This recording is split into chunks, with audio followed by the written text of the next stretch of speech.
नमस्कार, आप देख रहे हैं पॉलिटिक्स एंड लिटरेचर टुगेदर और मैं हूं आपका दोस्त अनुपम पाठक। अब हम भाग 2 में जो राष्ट्रीय शिक्षा नीति 2020 विश्वविद्यालयी शिक्षा संभावनाएं और चुनौतियां इस विषय पर बातचीत कर रहे थे सर से। आज दूसरे दिन हम लगातार जुड़े हुए हैं, तो जो प्रश्न रह गए हैं हम उन पर बातचीत करेंगे जो हमारे दर्शकों से हमारे सामने सवाल आए थे। तो पहला प्रश्न आपके सामने है, आपके ही सब विद्यार्थी हैं, तो लगातार जुड़ने के लिए आपका आभार। और फिर हम चलते हैं इस जी जी। लगातार। ये वैसे अंतहीन चर्चा है, जितनी भी बात की जाए कम है और कम से कम आपसे बात की जाए, क्योंकि जितना आपका बृहद स्कोप है, जितना विस्तार है आपका, मैं तो कम से कम बहुत सारे दर्शकों को बता भी चुका हूँ। थैंक यू अनुपम। अनुपम पटेल का सवाल है, ये फेसबुक पर इन्होंने पूछा था, जो हमारा टिप्पणी बॉक्स था उसमें, कि नई शिक्षा नीति का भारतीय उच्च शिक्षा पर दूरगामी प्रभाव क्या होगा। मुझे लगता है कि इससे बेहतर सवाल नहीं। बहुत बढ़िया सवाल है अनुपम पटेल जी को, इसके लिए बधाई। देखिए, दूरगामी तो पहला ये होगा कि अगर सच में जो कुछ कल्पना की कर ली गई हैं और उस तरीके से किया जाए, तो मैं ये तो नहीं कहूँगा कि भारत जिस तरीके से नॉलेज पावर रहा है ठीक वैसा ही हो जाएगा, ठीक है, लेकिन अपनी तरह का ये नॉलेज पावर बनेगा। क्यों? क्योंकि हमारा अतीत उतना ही समृद्ध है, और जब वर्तमान को हम उसके साथ जोड़ देंगे और तब एक नई सोच के साथ ज्ञान का जब सृजन करेंगे और दुनिया तक पहुंचाएंगे, तो निश्चित रूप से ये एक ग्लोबल नॉलेज पावर होगा। एक शब्द में तो मैं ये कहना चाहूँगा, ये दूरगामी प्रभाव होगा। आप कहेंगे वो कैसे? तो देखिए, अतीत को अगर गौर से देखिए और मैकॉले की उस टिप्पणी को थोड़ी देर तक खारिज कर दीजिए, क्योंकि वो बहुत पढ़े लिखे तो थे नहीं, ठीक है ना, और उनको समझ भी नहीं थी कि भारत में कितने प्रकार की चीज़ें ऑलरेडी हैं। अगर आप षड दर्शन की बात करेंगे तो न्याय है, वैशेषिक है, सांख्य है, योग है, मीमांसा है, वेदांत है, और वेदांत के कई वर्जन हैं। मैं तो पूरे दावे के साथ पूरी दुनिया में जहाँ जहाँ भी जाने का मुझे अब तक मौका मिला, उन मंचों पे कहा है कि पूरी दुनिया को तर्क का सबसे दुरूह तरीका जो दे सकता है वो भारत ने दिया है, वो न्याय तर्क ने दिया है, न्याय दर्शन में दिया है। और इसलिए मैं एरिस्टोटलिस्टिक सिलोजिज्म को तो बहुत छोटा मानता हूँ, जो 3 चरणों में ख़त्म हो जाता है, मेजर प्रेमाइज, माइनर प्रेमाइज और कंक्लूजन, ठीक है, सिलोजिस्टिक रीजनिंग। इसी सिलोजिज्म को, सिलोजिस्टिक रीजनिंग को जब आप न्याय तर्क में और न्याय दर्शन में देखेंगे, तो जिसको पंचपाद सिद्धांत कहा जाता है, तो एक अलग तरह का वो होता है। तो एक तरफ तो तर्क की वो प्रकाष्ठा, या जब 16 पदार्थों की बात की जाती है, वहाँ कहीं ईश्वर नहीं है, और वो कहता है कि 16 पदार्थों का ज्ञान ही मनुष्य के मुक्ति का मार्ग है। और जिसमें आपको ताज्जुब होगा, नंबर 1 पे क्या है? शुद्ध तर्क, लॉजिकल रीजनिंग एबिलिटी को माना गया है। और इसीलिए एडिंगटन श्रोडिंगर ऐसा आदमी, और भी बहुत सारे लोगों ने गायत्री मंत्र के ऊपर, अगर मुझे पे विश्वास ना हो तो आप कभी जाएं अक्षरधाम मंदिर में, और वहाँ लगा हुआ है उनका फोटो, शायद मैं ठीक ही उस साइंटिस्ट का नाम ले रहा हूँ, एडिंगटन ही है शायद। वो कहते हैं कि one of the most secular मंत्र ऑफ द वर्ल्ड, जिसमें बुद्धि, शुद्ध बुद्धि का आह्वान है, किसी ईश्वर का आह्वान नहीं है, जब गायत्री मंत्र का उच्चारण। तो आप सोचिए, एक तरह से हमारा वो धरोहर है। आप नव न्याय के तर्क के पे जब आप आएंगे, जो जिसको गंगेश ने शुरू किया, तो मुझे लगता है कि दुनिया में बहुत कम लोग हैं कि उस तरह की परंपरा को समझ भी पाएंगे। हमारे ज्ञान को, हमारे तार्किक ज्ञान को लेके आज ऑस्ट्रिया सबसे ज़्यादा काम कर रहा है, जापान कर रहा है, यूएस कर रहा है, जर्मनी कर रहा है, यानी दुनिया के तमाम कंट्रीज़ कर रहे हैं। तो अगर हमारी उन परंपराओं को जोड़ने के लिए ये कह रहा है और उसकी व्यवस्था ये करने के लिए कह रहा है, तो बहुत जाहिर सी बात है कि हम दूरगामी परिणाम, अगर एक शब्द में, मैं ज्ञान मीमांसा या यूँ कह लीजिए एपिस्टेमोलॉजी का स्टूडेंट रहा हूँ, ये भारत वर्ल्ड पावर बनेगा ही नहीं बनेगा मुझे नहीं पता, नॉलेज पावर की ओर ये ज़रूर बहुत तेज़ी के साथ कदम बढ़ाएगा। और जब ये इंटरनेशनल ऑफ नॉलेज होगा, इंटरनेशनल ऑफ हायर एजुकेशन होगा, तो हम भी बाहर जाएंगे और बाहर के लोग भी हम आएंगे, हम दोनों मिलेंगे जब, तो निश्चित रूप से अच्छा होगा। श्वेता मिश्रा हैं, ये आपके विद्यार्थी हैं, भाषा विज्ञान से जुड़ी हुई हैं। नई शिक्षा नीति व्यवहारिक रूप में कब विश्वविद्यालयों में संचालित होगी? हालांकि ये नहीं, बहुत अच्छा प्रश्न, नहीं, ये बिल्कुल ठीक प्रश्न है। ये डॉक्यूमेंट में इसका उत्तर है, अगर आप देखेंगे। ऐसा माना जाता है कि 2021 से इसकी शुरुआत हो जाएगी। अब आप पूछिएगा कि कैसे आपको पता चला ये? तो देखिए, मेरी सरकार से बात तो हुई नहीं, ना उन लोगों से बात हुई है जो प्रोग्राम ऑफ एक्शन की कमेटी बनी है और जो करने जा रहे हैं। लेकिन इसमें गौर से आप देखेंगे तो इसने एक टाइम फ्रेम दिया है, 20 से 30 और 30 से 40, ठीक है, और 2021 में होगा। इसमें एक कॉन्सेप्ट दिया है IDP, इंस्टीट्यूशनल डेवलपमेंट प्लान। हर इंस्टीट्यूशन को कहा गया है कि आप अपना इंस्टीट्यूशनल डेवलपमेंट प्लान लेके आइए। और 2021 कल ही मैं किसी विश्वविद्यालय के बोर्ड ऑफ स्टडीज़ में था और उनको मैंने कहा कि ठीक है, आपने अगर सोचा है कि इसको ठीक करने के लिए तो कर लिया जाए, नयापन ले लिया जाए, लेकिन हम सब तैयार रहें कि 2021 में कुछ ना कुछ इसमें नयापन लाएंगे। जो तीसरा प्रश्न है दर्शकों की ओर से, उसमें नीरज हैं, ये बीएड जी। सेमेस्टर 4 के विद्यार्थी हैं। नई बहुत- शिक्षा नीति के अनुसार क्या विभिन्न प्रतियोगी परीक्षाओं के लिए अनिवार्य योग्यता में नए सिरे से बदलाव किया जाएगा? देखिए, योग्यता अब मुझे एक थोड़ा सा, क्योंकि Actual सा। हाँ नहीं, लेकिन बहुत अच्छा सवाल है और पूछी जानी चाहिए, और इस सवाल का जवाब हम लोग नहीं देंगे तो कौन देंगे। हाँ भी और ना भी, बहुत हद तक हाँ है और बहुत हद तक ना है। क्योंकि देखिए, अगर मान लीजिए बैंक में एक क्लर्क को बनाना है, ठीक है ना, तो उसकी योग्यता क्या है आप सबको पता है, पहले 10वीं थी और अब 12वीं है, तो ग्रेजुएशन करना वो बेईमानी है नहीं। हाँ, ऑफिसर बनाना है तो आप ग्रेजुएट कर सकते हैं, लेकिन बैंक के क्लर्क के लिए तो वही काफ़ी होगा ना। और तो इसीलिए मुझे लगता है कि कुछ जो नई तरह के आएंगे प्रतियोगी परीक्षाएं, जिसमें आर्टिफिशियल इंटेलिजेंस की आपके कॉन्सेप्ट को देखा जाएगा, या कल्चरल सेंसिटिविटी को देखा जाएगा, या लिंग्विस्टिक सेंसिटिविटी को देखा जाएगा, तो उसमें तो बदलाव होगा। लेकिन जो मैकेनिकल काम था, है और रहेगा, ठीक है, उसके लिए बदलेगा। कैसे बदलेगा? तो पहले जैसे हाथ से आप सब लोग करते थे, अब आपको कंप्यूटर से करना पड़ेगा। तो 10वीं की परीक्षा के साथ साथ अगर कंप्यूटर की डिप्लोमा मांग लिया जाएगा आपसे, ये अपेक्षा की जाएगी आपसे ये भी मांग लिया जाएगा कि आप अगर बैंक में, नेशनलाइज बैंक में काम करते हैं, तो आप एक भाषा नहीं, एक से ज़्यादा भाषा जाएं, क्योंकि तभी तो आपका ट्रांसफ़र उत्तर प्रदेश से उड़ीसा से में हो सकता है, उड़ीसा से बंगाल में हो सकता है।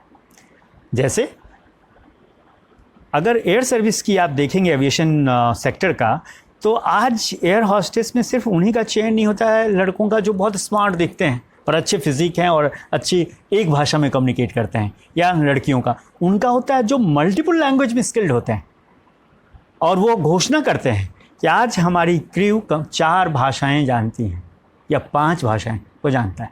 आपको पता होगा कि हमारी जो इंडियन फॉरेन सर्विस है, उसमें पहली ट्रेनिंग ही लैंग्वेज की ट्रेनिंग होती है। अगर यूरोपियन कंट्रीज़ में आपका होना है तो आपको पेरिस भेज दिया जाता है लैंग्वेज की ट्रेनिंग के लिए। तो ये बहुत ज़रूरी है। तो इसलिए मैंने कहा हाँ भी और ना भी, जो चीज़ जैसे हैं वैसे ही रहेंगी, बदलाव के साथ होंगी, ऐसा नहीं बिल्कुल वैसे नहीं रहेंगे, तो उसमें तो बहुत नहीं बदलेगा। लेकिन जिसमें कुछ नएपन की गुंजाइश है, वहाँ तो निश्चित रूप से बदलेगा और बदलना भी चाहिए। जी जी। अमित वर्मा ये IAS के एस्पिरेंट हैं, दिल्ली में तैयारी कर रहे हैं, और इनका सवाल है, लंबा सवाल है थोड़ा सा, लेकिन मैं पूरा कोई बात नहीं, बिल्कुल। सामान्यतः सालाना परीक्षा परिणाम के बाद अधिकतर स्कूली छात्र अपनी पुरानी कॉपी किताब कबाड़ में बेच देते हैं और धीरे धीरे सब भूल जाते हैं। पढ़कर भुला देना एक बहुत बड़ी समस्या है, जिसका परिणाम ये होता है कि प्रतियोगी परीक्षाओं में छात्र जूझता और परेशान होता रहता है। प्रतियोगिताओं में वही प्रश्न पूछा जाता है जो छात्र ने जीवन के किसी मोड़ पर पढ़ा जरूर था, लेकिन उसे उसने भुला दिया। क्या वास्तव में यह एक समस्या है? अगर है तो इसका निराकरण क्या हो सकता है? क्या राय है आपकी? क्या सेमेस्टर प्रणाली भुला देने की समस्या को बढ़ावा दे रहा है? आपके प्रश्न के अंदर कई प्रश्न हैं। इन्होंने ये भी कहा अगर है कि क्या ऐसा लगता है कि जो दूसरे सेमेस्टर जी जी जी, मैं उस पर भी आऊँगा, और अगर मैं भूल जाऊँ तो आप मुझे याद दिला दीजिएगा सेमेस्टर वाली बात। पहले मैं आता हूँ कि भूल जाना क्या समस्या है, नहीं, निश्चित रूप से समस्या है, और इसमें छात्र का दोष नहीं है अगर आप मुझसे पूछेंगे, ठीक है। इसमें जो दोष है, दुर्भाग्य से जो हायर एजुकेशन में कभी भी हम लोगों ने पेडागोजी पे ध्यान ही नहीं दिया।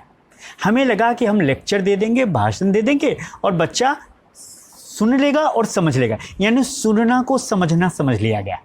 सुनना समझना नहीं होता है, सुनने के बाद उसको पढ़ना होता है। सुनने के बाद मैं छात्रों को भी ये कहना चाहूँगा कि केवल सुन के आप मत समझिए, आप समझ जाएंगे, नहीं समझ पाएंगे। जिस चीज़ को आपने सुना उस पर आप पढ़िए, ठीक।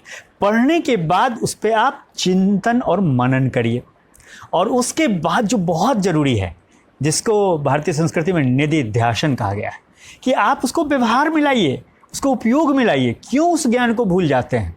अब ज्ञान मीमांसा किसे कहते हैं? मैं नहीं कभी भूलता हूँ। या समुच्चय सिद्धांत क्या है? नहीं भूलता हूँ। या पाइथागोरस थ्योरम को स्टेट करना नहीं भूलता हूँ। मैं नहीं भूलता हूँ। क्यों नहीं भूलता हूँ? क्योंकि उसको केवल सुना नहीं, अब वो मेरे जीवन का हिस्सा है। तो निश्चित रूप से मैं इनसे सहमत हूँ कि भूलना बहुत बड़ी समस्या है और इसमें छात्र का दोष नहीं है। इसमें हायर एजुकेशन में जो पेडागोजिकल प्रैक्टिसेस हैं, करिकुलम और पेडागोजी के कोरिलेशन को नहीं समझा गया।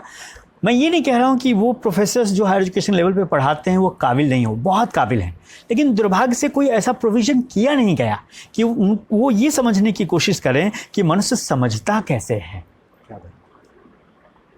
और मैं पहले तो नहीं इसको स्वीकार करता था, लेकिन अब मैं स्वीकार करने लगा हूँ कि सूचनाओं का आभास होना या जानकारी होना ज्ञान नहीं है। ज्ञान बहुत बड़ी चीज़ है, लेकिन जानना भी से भी बड़ी चीज़ है समझना, और समझने से भी बड़ी चुनौती है समझा देना। आप देखिए ना, मैं आलोचना नहीं करता हूँ, एक वर्ग है जो दिन भर टीवी पे कुछ चैनलों पे हमें समझाते रहते हैं, झूठ मत बोलो, चोरी नहीं करो, पाप नहीं करो, दुराचार ना करो, हैं, और जब उनकी व्यक्तिगत जीवन आती है तो सब ये करते हैं। इसका मतलब क्या है? इसका मतलब ये है सीधा सीधा कि समझना फिर भी आसान है, समझाना बड़ा मुश्किल है। और जिसको आप दूसरे को समझाते हैं, ज्ञान मीमांसा का मैं छात्र हूँ, क्या आपने कभी पूछा कि आप समझते भी हैं? मुझे तो लगता है कि समझते नहीं। तो भूल जाना जो समस्या इसलिए है क्योंकि हम ना तो समझने का प्रयास करते हैं, ना समझाने का प्रयास किया जाता है, और समझ भी जाते हैं तो उसको व्यवहारिक स्तर पे नहीं लाते हैं। इसका समाधान क्या है? इसका समाधान दो स्तर पे होगा, एक संस्थागत स्तर पे और एक व्यवहारगत स्तर पे। व्यवहारगत स्तर पे मैंने आपको बता दिया कि आप सुनिए, सुनने के बाद उसको पढ़िए। पढ़ने का मतलब मनन करना, चिंतन करना और बाद में उसका निधिध्यासन करना, ठीक, व्यवहार में लाना। तो संस्था और संस्थागत क्या है? संस्थागत है कि करिकुलम और पेडागोजी की जो इंट्रिकेसी है दोनों के संबंधों के बीच को, उसको समझना बड़ा ज़रूरी है। वो अब आप कहेंगे कि ये तो शिक्षक का काम है। नहीं, ये छात्र का काम है। आपको पहले दिन हम सिलेबस क्यों देते हैं? आपको क्यों हम बताते हैं? आप याद करिए, अगर आपको याद होगा कि जब भी मैंने किसी पर्चे का पहला क्लास लिया तो हमने यहीं से शुरुआत की कि इसका उद्देश्य क्या है, क्यों हम इस पर्चे को पढ़ने जा रहे हैं।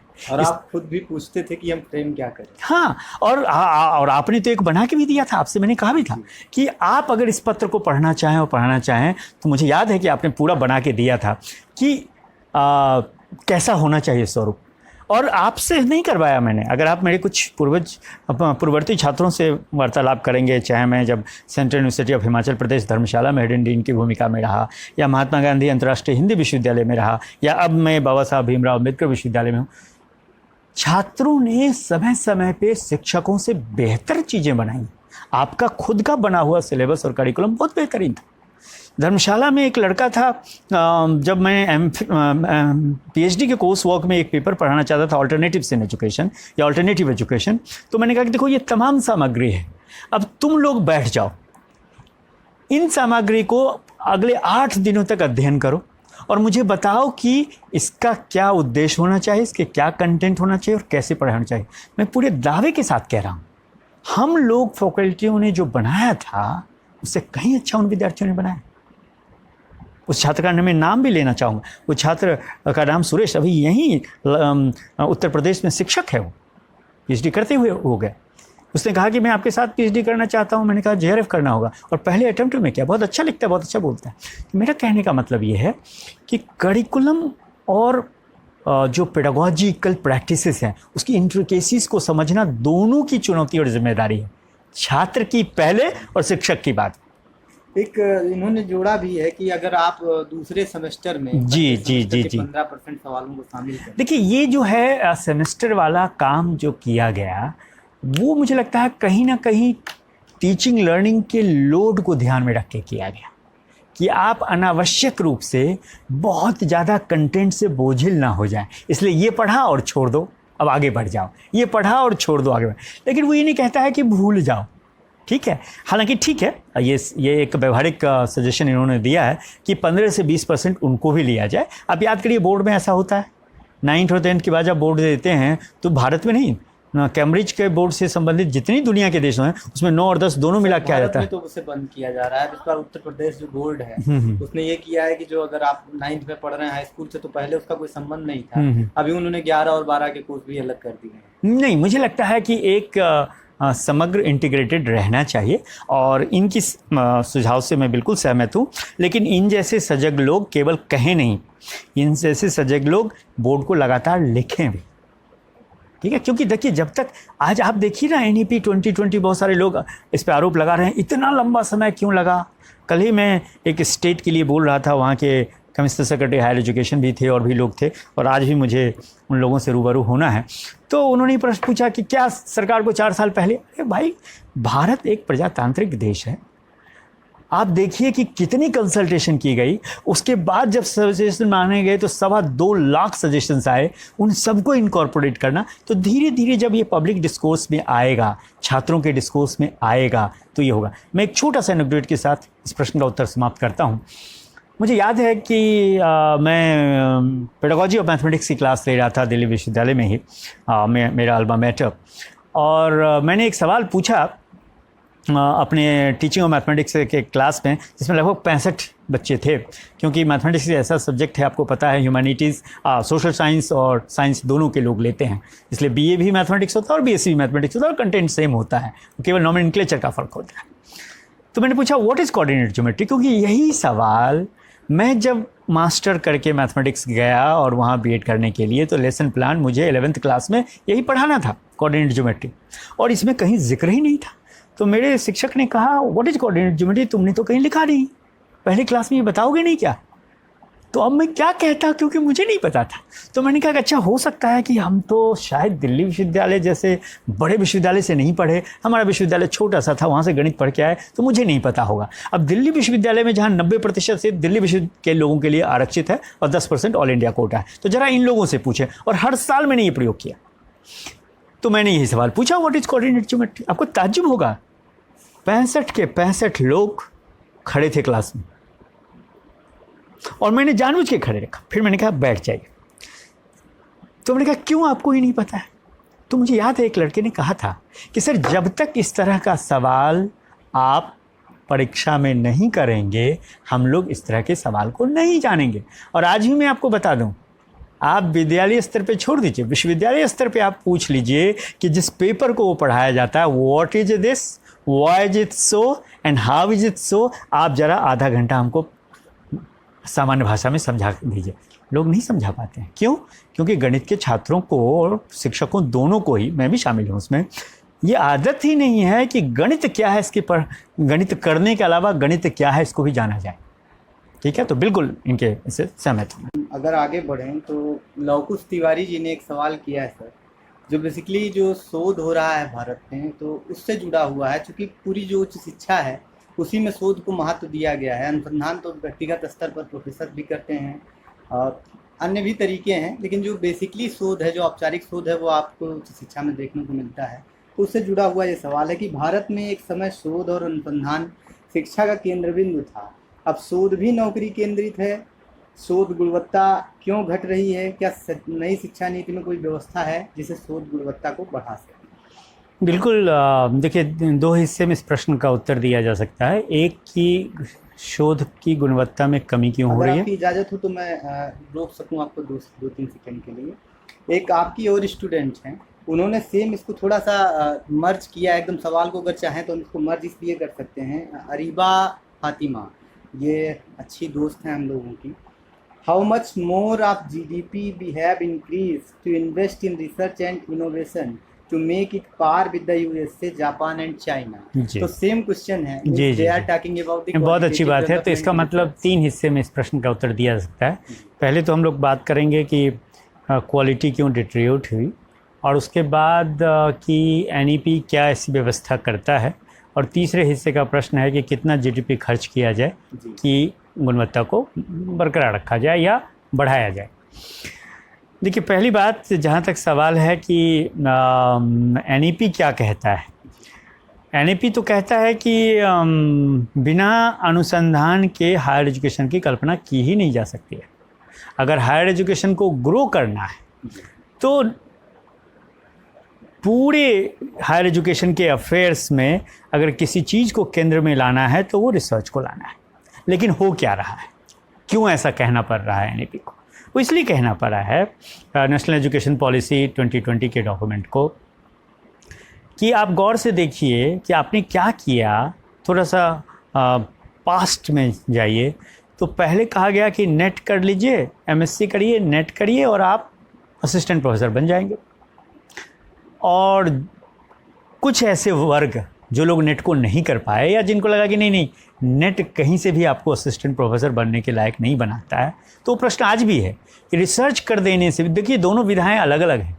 बहुत अच्छे रिसर्चर, आप रिसर्च कर लेने के बाद अगर आप ये कहते हैं कि आप बहुत अच्छे टीचर हो जाएंगे, ऐसा भी नहीं है, ठीक है ना, ये रिसर्च बताता है। तो क्या क्या आपने कहा कि नहीं, जो एमफिल पीएचडी हैं वो भी एलिजिबल है, यानी पीएचडी को आपने सीधे सीधे रोजगार से जोड़ दिया।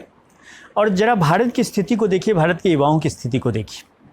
निश्चित रूप से भारत के जो युवा हायर एजुकेशन में हम जैसे और आप जैसे लोग आते हैं और आए, वो इसलिए कि हमें लगता है कि ये कर लेने के बाद हमें रोज़गार मिल जाएगा, तो और पीएचडी को रोज़गार से जोड़ दिया। अब रोज़गार मिलना गलत नहीं है, बिल्कुल मिलना चाहिए, क्योंकि रोज़गार के लिए हम पढ़ाई करते हैं, लेकिन रोज़गार जल्दी मिल जाना चाहिए। रोज़गार जल्दी मिल जाना चाहिए तो पीएचडी जल्दी करनी पड़ेगी, और पीएचडी जब जल्दी करनी पड़ेगी तो गुणवत्ता से तो हम करेंगे। अब हालांकि मैं अपना उदाहरण नहीं देता हूं, लेकिन यहाँ दूंगा। हमने जहाँ से पीएचडी किया वहाँ 5 साल तो कम माना जाता था। यूजीसी कब से 2 साल और 3 साल कह रहा है? 5 साल में तो ऐसा माना जाता था कि आपने अभी कुछ किताबों को पढ़ा है, अब 1 साल तक उस पर मनन करिए और तब 1 साल लिखिए। हकीकत बता रहा हूँ, अगर मैंने 5 साल में करके 6ठे साल मुझे पीएचडी मिल गई, तो इसका मतलब आप समझिए कि मैंने अपने सुपरवाइजर को नाराज़ किया है। और एक बड़े अच्छे हैं, नाम लेना भी ठीक नहीं होगा, उन्होंने कहा कि नहीं, मुझे लगता है कि अरविंद जी थोड़ा और आपको वक्त देना चाहिए। जबकि वो मेरे सुपरवाइजर नहीं थे, लेकिन उन्हें लगता था कि इसमें थोड़ा और गुणात्मकता आएगी। यानी कहने का मतलब, जबकि शोध का गुणात्मकता से भी कोई मतलब नहीं है। देखिए, मैं कह रहा हूँ, बार बार मैं कह रहा हूँ कि क्वालिटी ऐसे शब्द का दुरुपयोग हो रहा है हायर एजुकेशन के फील्ड में, इन जनरल और एजुकेशन इन पर्टिकुलर। मैं उल्टा कह रहा हूँ, लोग education in general, education particular कहते हैं, मैं उल्टा कह रहा हूँ। हायर एजुकेशन में मुझे लगता है कि एक समेकित प्रयास नहीं किया गया है इस शब्द की सार्थकता को समझने के लिए। अरे जो शिक्षित है वो गुणात्मक अपने आप में है, जो शोध है वो गुणात्मक अपने आप में है, क्योंकि शोध किसके लिए किया जाता है? कुछ प्रश्न है जिसका उत्तर जानने के लिए, नहीं, चाहे उसको सॉल्व किया जाए या सॉल्व ना हो सके, ये जानने के लिए, तो वो अपने आप में गुणात्मक है ना। न्यूटन को अपने प्रश्नों का उत्तर अगर मिला तो क्या लगता है, वो गुणात्मक नहीं था? अगर वो शोध है अपने आप में तो गुणात्मक है।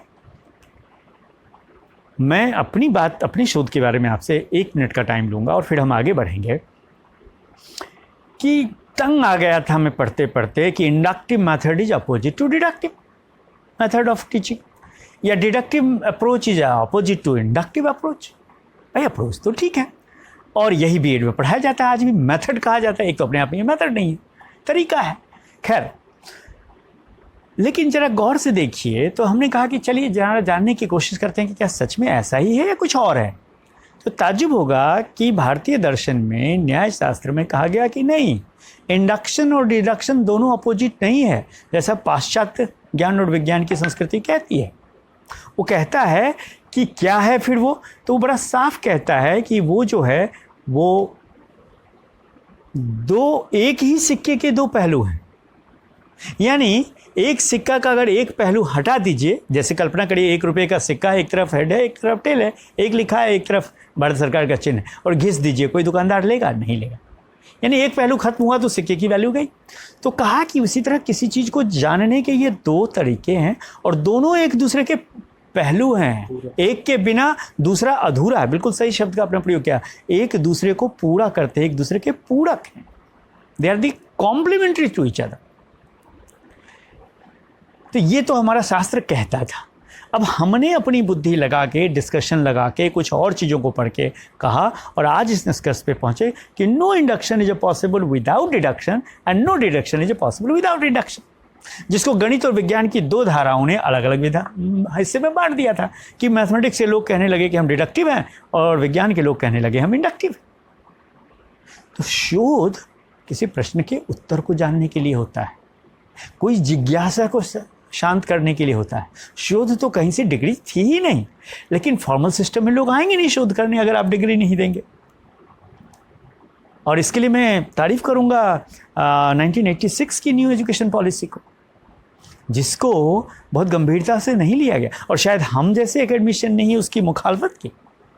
जब उसने कहा D-Link degree from the job, तो पता है क्या लगा लोगों को, अरे स्कूल कॉलेज यूनिवर्सिटी की तो कोई ज़रूरत नहीं रहेगी, हम यूजलेस हो जाएंगे। इसलिए हम यूजलेस ना हो, इसलिए इररिलेवेंट और इलॉजिकल चीज़ों को बरकरार रखा जाए। तो गुणवत्ता मुझे जो लगता है का ह्रास हुआ है शोध के क्षेत्र में, उसका एक कारण कि इसको नौकरी से जोड़ दिया गया, इसलिए तत्काल प्रभाव से इसको उसका हिस्सा ना बनाया जाए, इंक्रीमेंट का हिस्सा बना दिया। मुझे बहुत खुशी है कि एक MSc का स्टूडेंट असिस्टेंट प्रोफेसर बनता है और एक PhD बनता है। आप दीजिए 5, क्योंकि 4-5 वर्ष वो लगाता है, वो बहुत सही है, ताकि वो एक और अच्छा शोध करेगा। और दूसरी बात रही कि हमारा शो कितना GDP खर्च कर दिया जाए, इस पे तो मुझे लगता है आपने मैंने कह ही दिया। देखिए, जब तक कोई शोध ना हो, इस पे कोई रिसर्च ना हो, मैंने तो नहीं किया है और मुझे कोई मिला नहीं है। ये इन दर्शकों में से अगर किसी को मिले तो मुझसे शेयर करें तो मुझे अच्छा लगेगा, मैं भी जानना चाहेंगे। जी हाँ, और हम जानना चाहेंगे कि कितना एग्जैक्टली खर्च किया जाए, ताकि जो क्वालिटी ऑफ रिसर्च है उसका स्टैंडर्ड बढ़ जाए। हाँ, ये मैं जानता हूँ कि पूरी दुनिया में भारत का जो रिसर्च कंट्रीब्यूशन है, क्वालिटी की तो बात छोड़िए, क्वांटिटी में कह रहा हूँ, वो 0.2%, आधा, लगभग 50% US का कंट्रीब्यूशन। अब स्थिति बदल रही है तेजी से, जिसको आप कैम्ब्रिज और ऑक्सफोर्ड कहते हैं, वो भी 25 से 26% कंट्रीब्यूशन देता है। तो ये मुझे लगता है ये अपने आप में शोध का प्रश्न है कि शोध की गुणवत्ता को बनाने के लिए कितना GDP खर्च किया जाए। और मेरे ख्याल से हमने इस तीनों हिस्से का जवाब आपको दिया है। मिल चुका है। आगे मूव करते हैं, चरित जी हैं, जी, ये विद्यार्थी ही हैं आपके और B.Ed से हैं, और इनका सवाल है, why there is no provision for the internship in B.Ed where a student has to spend good amount of money in making TLM files, punch papers, etc. चरित जी के प्रश्न के माध्यम से चरित जी को भी और अपने तमाम दर्शकों को मैं बताना चाहूँगा कि इंटर्नशिप तो है, और इसका क्रेडिट जो 2 वर्ष का B.Ed का पाठ्यक्रम है उसको जाता है। इससे पहले नहीं था, इससे पहले भी स्कूल जाते थे। सर, जब आपने अभी 2 वर्षीय B.Ed की बात कर ली तो फिर मैं थोड़ा सा मूव फॉरवर्ड करूंगा। इसमें एक सवाल इसलिए भी आ जाता है कि जो न्यू एजुकेशन पॉलिसी है उसने वो 2 वर्षीय B.Ed को भी थोड़ा सा, शायद मुझे लगता है, एक ढांचे से बाहर करने की कोशिश की कि अगर MA का आदमी है तो उसे 1 ही साल B.Ed करना पड़ेगा, वो ग्रेजुएशन का है तो 2 साल करना पड़ेगा, इंटरमीडिएट का है तो वो 5 साल करना पड़ेगा। मैं आऊँगा उस मुद्दे पे, मैं आऊँगा। पहले चरित जी के बाद तो इंटर्नशिप का प्रोविज़न तो है, और ख़ुद अगर वो यहाँ के B.Ed के छात्र रहे हैं तो 3rd सेमेस्टर में उन्होंने इंटर्नशिप किया है। हाँ, उनका इशारा है कि ये पेड इंटर्नशिप क्यों नहीं है। उनकी जो डिमांड है बिल्कुल जायज़ है, पेड होनी चाहिए। और मैं बताना चाहूँगा कि एक कमेटी बनी थी जिसमें ये सजेस्ट भी किया गया था कि कम से कम 5,000 रुपये सभी छात्रों को दिया जाए जो इंटर्नशिप पे जाएंगे, ठीक है। और तत्काल प्रभाव से भारत सरकार को ऐसा करना चाहिए, क्योंकि पहले ऐसा ही होता था कि एजुकेशन को बड़ा ही स्पेशल प्रिविलेज दिया गया था। मैं बताना चाहूँगा कि मैंने स्विंग B.Ed किया, उसमें मुझे स्कॉलरशिप मिली, M.Ed किया, स्कॉलरशिप मिली।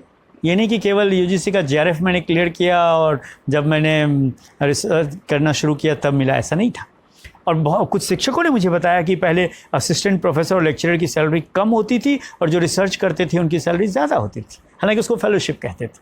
और दूसरी बात, वो नॉन टैक्सेबल होती थी, राइट। एनीवे, अब क्यों धीरे धीरे ये ख़त्म हो गया आप समझ सकते हैं और समझा जा सकता है। तो पेड नहीं है, पेड होना चाहिए और इसका प्रोविज़न किया जाना चाहिए और किया जा सकता है। स्कूल से कहा जा सकता है कि आप सेवा ले रहे हैं तो सेवा के बदले में आप कुछ देंगे।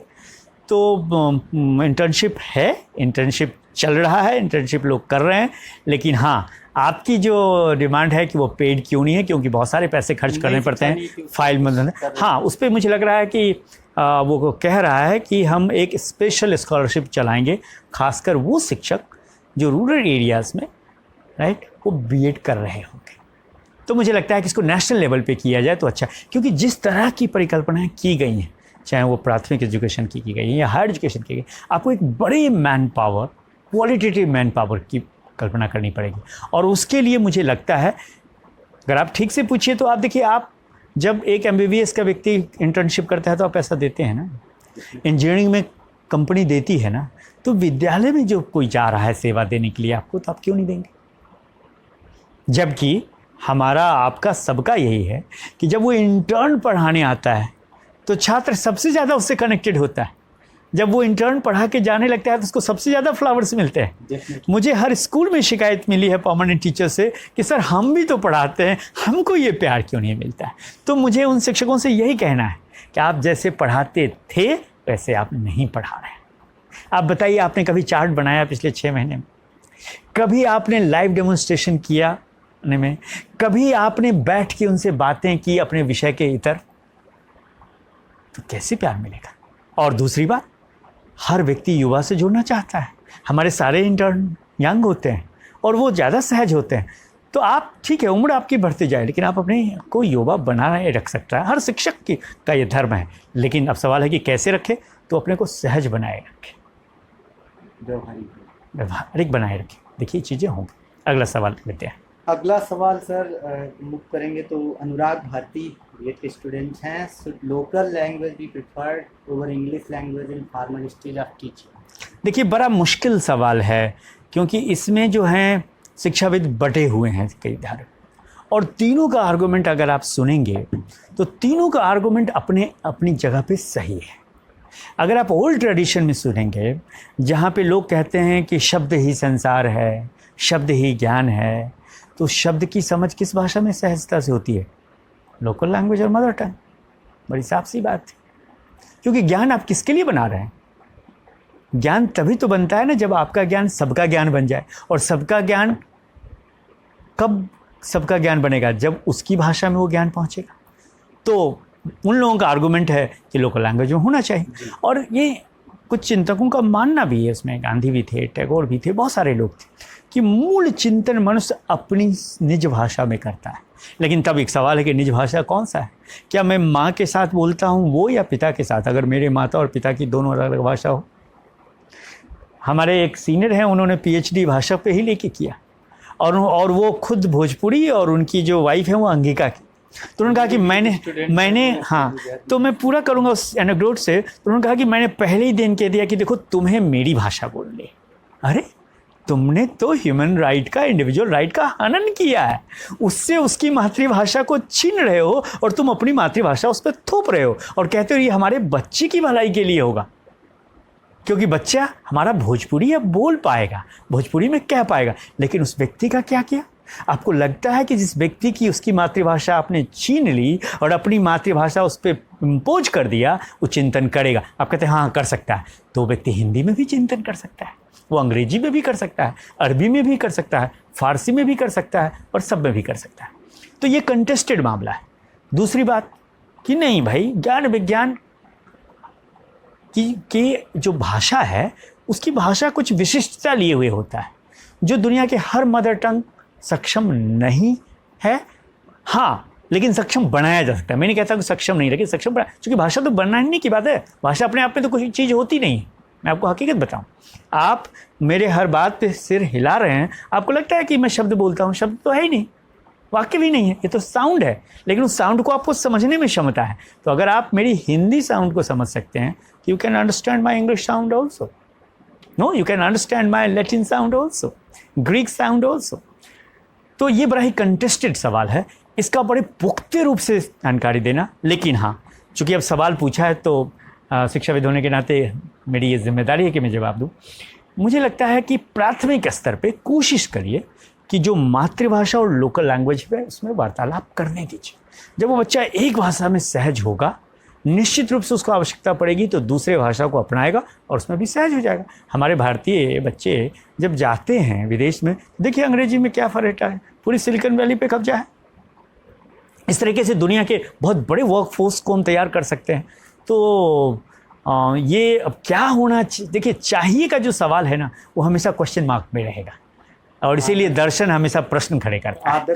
जी जी जी जाती है।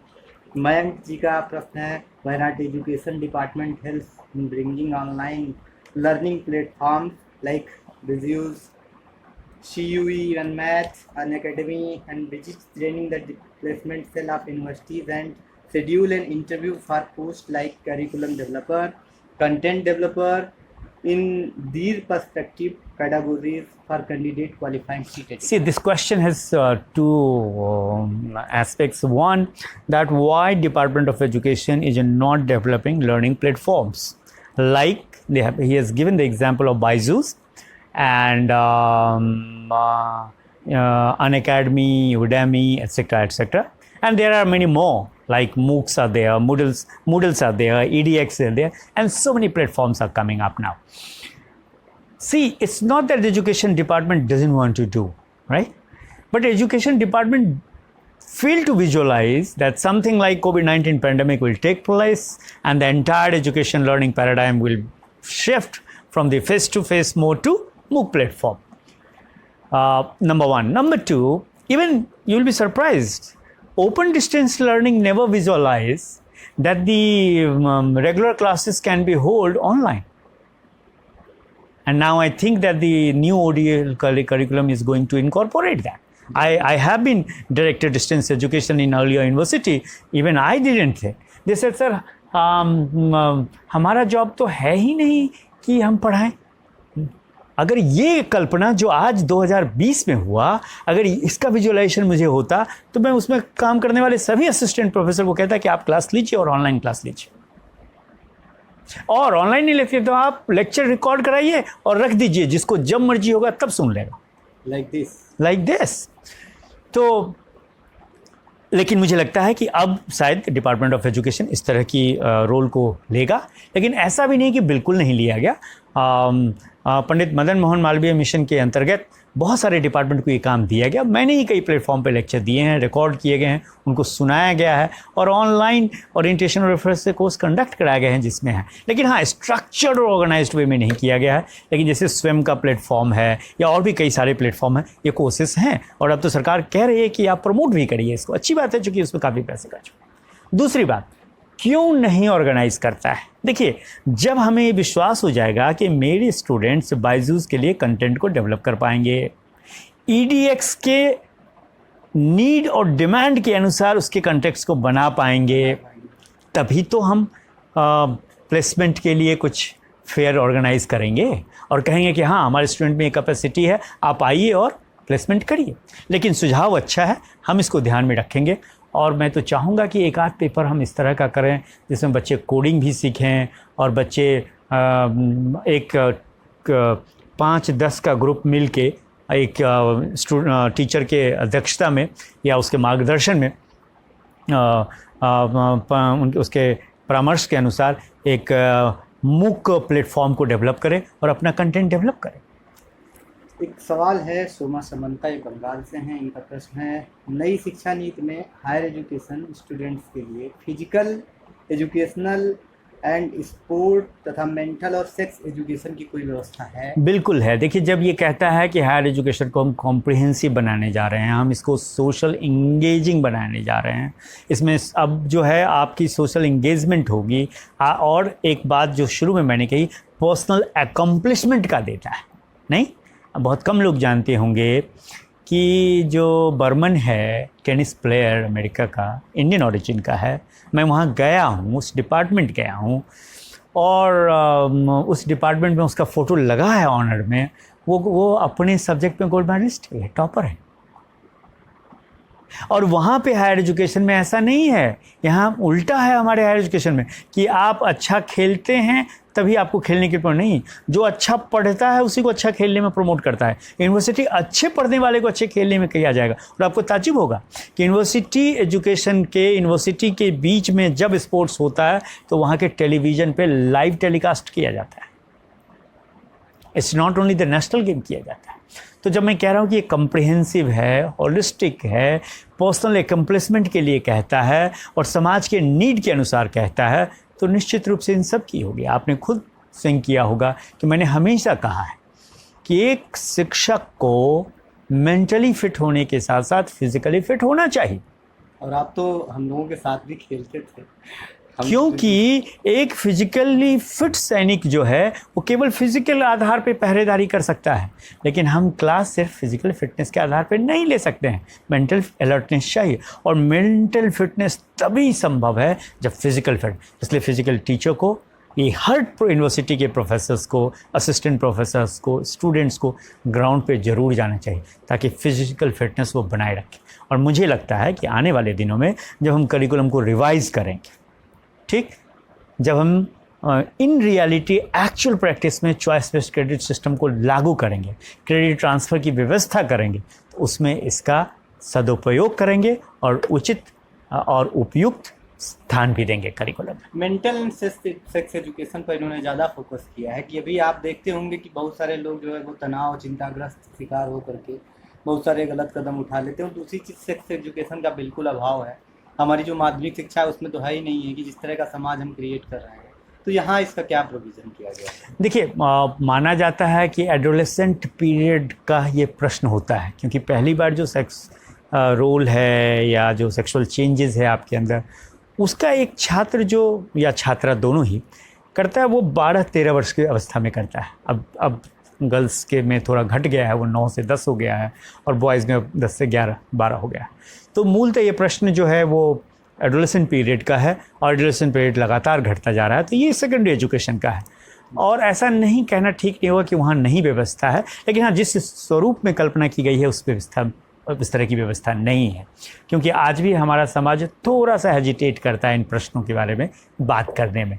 उसको लगता है कि ये थोड़ा अनयूजुअल है, ये नॉनसेंसिकल है, ये चीज़ें लोग अपने आप जान जाते हैं। और उसके लिए आपने बिल्कुल ठीक कहा कि बहुत सारे मिथ बच्चे क्रिएट कर लेते हैं, और बहुत सारे रॉन्ग हैबिट्स के भी वो शिकार होते हैं, इवन रॉन्ग थिंकिंग के और आइडियाज़ के वो शिकार होते हैं, और पूरे जीवन वो ग्रसित रहते हैं। मैंने खुद अपनी एमफिल थीसिस एडोलेसेंट्स को लेके लिखी है, 5 एडोलेसेंट्स को लिख के लिखी है।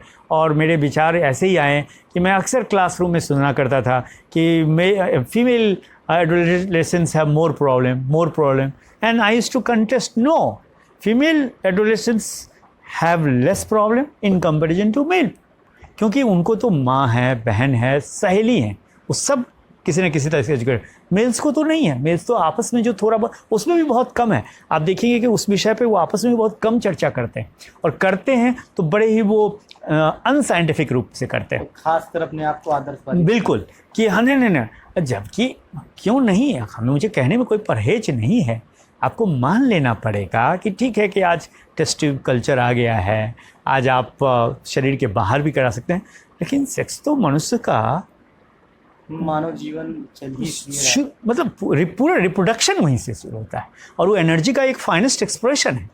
तो ठीक से समझाया जाए, ठीक से समझ जाए, तो आप डायरेक्टली सीधे तौर पे तो ये नहीं कह रहा है, लेकिन जब ये कह रहा है कि हायर एजुकेशन जीवन आधारित होगा, तो जीवन के तमाम पक्षों को लेके ये किया जाएगा। आप देखिए कि जेंडर सेंसिटिविटी है या सेक्सुअल आइडेंटिफिकेशन है, इन सब पे चर्चाएं की जाती है। लेकिन हाँ, ऑर्गेनाइज्ड रूप में देखिए, अगर कहिएगा कि पॉलिसी सीधे बात नहीं करता है, लेकिन ये जिम्मेदारी और चुनौती जो इसके आधार पर करिकुलम बनाएंगे उनके लिए होगी। रही बात, देखिए, भारत सरकार ने किया है, इसी बीच टॉक टू टीचर जो शुरू हुआ, कि शिक्षक आपसे बात करेंगे, काउंसलर आपसे बात करेंगे, साइकोलॉजिस्ट आपसे बात करेंगे, ठीक, और उसकी व्यवस्था है। मुझे लगता है हायर एजुकेशन में भी अब एक साइकोलॉजिस्ट की करनी पड़ेगी। अपने ही वेलनेस सेंटर में हमने हायर किया है, जो समय समय पे जाके बातचीत करते हैं। लेकिन ये कल्चर जब तक ओपन नहीं होगा, जब तक हम थोड़ा इसको सही परिप्रेक्ष्य में नहीं लेंगे तो होगा। लेकिन मुझे लगता है कि अगर ब्रॉडर पर्सपेक्टिव, नैरो पर्सपेक्टिव में तो नहीं है, बिल्कुल ठीक कह रहे हैं, लेकिन ब्रॉडर पर्सपेक्टिव में इसका प्रोविज़न होगा, और नहीं भी होगा तो हम जैसे लोग इस बात को कोशिश करेंगे कि इंक्लूड करें। ये रानी है, उनका सवाल है कि एक स्टूडेंट है, क्या नई शिक्षा नीति का करिकुलम प्रतियोगी परीक्षाओं के अनुसार विभिन्न स्तर पर विद्यार्थियों के लिए समायोजित हो सकेगा? देखिए, एक तो मुझे लगता है कि ये प्रश्न थोड़ा सा जो है मिसकॉम्प्रिहेंशन पे बेस्ड है। कैसे? क्योंकि बच्चों को लगता है कि हमारी पूरी पढ़ाई जो है वो कंपटीशन एग्जामिनेशन को क्लियर करने की है। नहीं, देखिए, कम से कम मेरा ऐसा मानना है कि हायर एजुकेशन पे ये उद्देश्य नहीं होता है, और होना भी नहीं चाहिए। हमारा काम समझ को, बिल्कुल भाई, सब लोग अगर ऑफिस वर्क करेंगे तो समग्र दृष्टिकोण किसके पास होगा? कौन ऑफिस को बताएगा नहीं ये ठीक नहीं हो रहा है, इसको ऐसे ने ऐसे होना चाहिए? बट वो कहेगा क्या दिक्कत है, जैसे काम हम कर रहे हो सब ठीक ही तो है। तो उस पर प्रश्न चिन्ह कौन खड़ेगा? एक क्रिटिकल पर्सपेक्टिव कौन देखेगा? या पेडागोजी के कॉन्सेप्ट से कहें क्रिटिकल पेडागोजी, क्रिटिकल डायलॉग कहाँ से आएगा? ठीक, तो जो कॉम्पिटिटिव एग्जामिनेशन आप कहते हैं, तो देखिए सिविल सर्विसेज का एग्जामिनेशन जो है आप देखिए उसमें हायर एजुकेशन पे ही बेस्ड है पूरा। आप नहीं कहेंगे कि उसमें ऐसा नहीं है। हाँ, आप कहेंगे देखिए लॉजिकल रीजनिंग के जो सवाल पढ़ाते हैं वो नहीं पढ़ाए जाते हैं, बिल्कुल ठीक कहा आपने। तो इनका जो सवाल है कि हमारे सारा करिकुलम कंपटीशन पे बेस्ड होना चाहिए, देखिए ये नहीं होना चाहिए। क्यों नहीं होना चाहिए? क्योंकि आप सीधे सीधे हायर एजुकेशन को रोजगार से जोड़ रहे हैं, नहीं। और अगर आप एक बृहत गोल में देखेंगे, बृहत दृष्टिकोण में देखेंगे, if you see it in a larger perspective, higher education का ये गोल रहा ही नहीं है, ना होना चाहिए। इसके लिए मैं इनको कहूँगा कि ये 1948-49 राधाकृष्णन कमीशन की रिपोर्ट को डिटेल में पढ़ें। One of the finest commission report है। वो तो चेयरमैन थे, लिखा तो होगा दूसरे लोगों ने, वो करें। दूसरी बात, अगर ये होगा तो जैसा मैं कहता हूँ कि देखिए बैंक में एक क्लर्क को काम करने के लिए जो चीज़ें चाहिए वो मुझे लगता है 10वीं तक जो पढ़ते हैं वो काफ़ी है। लेकिन जब आप कहेंगे कि बैंक में जो वो शब्द का मिलान आता है वो क्यों नहीं पढ़ाया जाता है, या आप कहेंगे कि बैंक में जो छोटे न्यूमेरिकल आते हैं स्पीड क्यों नहीं चेक कराई जाती है, नहीं। देखिए वहाँ उद्देश्य अलग है, हर कॉम्पिटिटिव एग्जामिनेशन का उद्देश्य अलग है। तो हर कॉम्पिटिटिव एग्जामिनेशन को ध्यान में रख के एक करिकुलम नहीं बन सकता है, स्पेशलाइजेशन होना चाहिए अलग अलग। ठीक है, उसका चूंकि नीड अलग है तो कॉम्पिटिटिव एग्जामिनेशन का ढांचा अलग होगा और इसका ढांचा अलग है। लेकिन हाँ, मैं ये सहमत हूँ कि कोशिश की जानी चाहिए वो तमाम कंपोनेंट्स यहाँ शामिल किए जाएं, लेकिन वही कंपोनेंट एजुकेशन का कंपोनेंट होगा ये तो सही नहीं है। मूव फॉरवर्ड, ये जो है शुभम सिंह जी हैं जी, इनका सवाल है, how private institution can raise fund based on this policy. देखिए अभी भी प्राइवेट जो जैसे मैंने शुरू में बताया कि हमारे जो हायर पूरा एजुकेशन NEP 2020 और खासकर हायर एजुकेशन वो 4-5 चीज़ों पे आधारित है। पहले भी मैंने कल कहा होगा आपको, access, equity, quality, affordability and accountability, नहीं। देखिए एफोर्डेबिलिटी का जो सवाल है वो इसलिए है और इक्विटी और एक्सेस का सवाल कि ये सबके लिए हो। लेकिन बिल्कुल आपको ठीक कहना है कि भाई हायर एजुकेशन को तो सरकार पैसे नहीं देगी, लेकिन जरा गौर से डॉक्यूमेंट को अगर आप पढ़ेंगे, और शुभम जी को मैं कहूँगा कि वो सेक्शन ये गौर से पढ़ें, फाइनेंसिंग वाला सेक्शन। तो फाइनेंसिंग में अब प्राइवेट एजुकेशन को भी, प्राइवेट इंस्टीट्यूशन को भी सरकार फाइनेंस करेगी। हालांकि ये एक बहुत बड़ा सवाल खड़े करता है, कॉम्प्लिकेटेड है कि क्यों करेगी, तुम वो पैसे अपने में खर्च करो।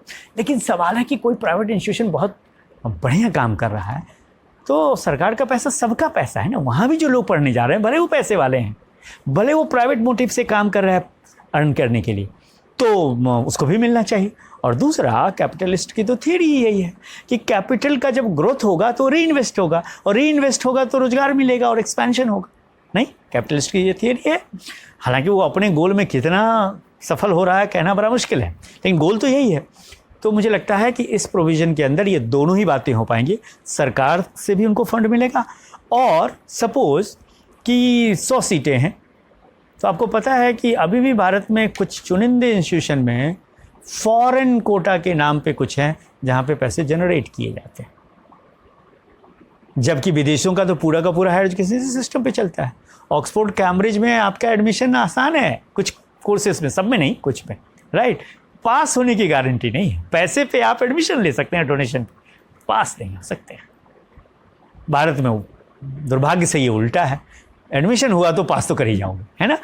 तो लेकिन मुझे जो ये प्रश्न है शुभम का, मुझे लगता है कि NEP 2020 हायर एजुकेशन के में जो फंडिंग वाला जो चैप्टर है उसको एक और से पढ़ेंगे तो उसकी व्यवस्था है, और ये मुझे लगता है कुछ हद तक छूट होगा। क्यों? इसका एक कारण और है, फॉरेन एजुकेशन बिल आपको पता है पार्लियामेंट में लंबित है और वो पास नहीं हो पाया किन्हीं कारणों से। तो जब हम प्राइवेट इंस्टीट्यूशन को आने दे रहे हैं, ठीक, और मेरा एडमिशन मान लीजिए किसी स्टेट यूनिवर्सिटी में फ्री में हो रहा है, मेरे पास पैसे हैं, मुझे लगता नहीं प्राइवेट यूनिवर्सिटी चूँकि उसका कोलैबोरेशन किसी और से है और वहाँ मुझे एक्सपोजर ज़्यादा मिलेगा, तो पैसे देके हम वहाँ पढ़ सकते हैं और वहाँ सीटें बढ़ाई जा सकती है। इसलिए ऐसा नहीं है। और बड़ा सा एक चीज़ और, इसमें पीपीपी मॉडल की भी बात की गई है। और मैं आपको सच कहूँ कि भारत ऐसे देश में जो लोग सिर्फ ये वकालत करते हैं कि ये सरकार की रिस्पॉन्सिबिलिटी है, मैं उनको एक साफ साफ कहना चाहूँगा, और मैंने कल कहा भी होगा आपके साथ, कि पैसे का काम पैसे से होगा। पैसे का काम समाजवादी विचारधारा से नहीं होगा, ये समझने की कोशिश करिए। इसलिए प्राइवेट पार्टी आएगा तो ठीक है कि भाई वो प्रॉफिट ओरिएंटेड काम करेगा, और प्रॉफिट ओरिएंटेड करेगा, इसके आपने तो पहले ही प्रोविज़न कर रखा है। आपने कहा एजुकेशन फिलंथ्रॉफी होगा, क्यों होगा फिलंथ्रॉफी भाई? आप उसको टैक्सेबल बनाइए ना, आप कहिए आप अर्न करिए प्रॉफिट, लेकिन वो टैक्सेबल होगा। जिसका नाजायज़ फ़ायदा उठा के हमारे प्राइवेट इंस्टीट्यूशंस फ्लोरिश कर रहे हैं और हमारी सरकारी संस्थाओं को पैसा नहीं मिल रहा, तो ठीक से सोचने की आवश्यकता है। बड़ा आइडियलिस्टिक फ्रेमवर्क में आप सोचेंगे तो काम नहीं चलेगा।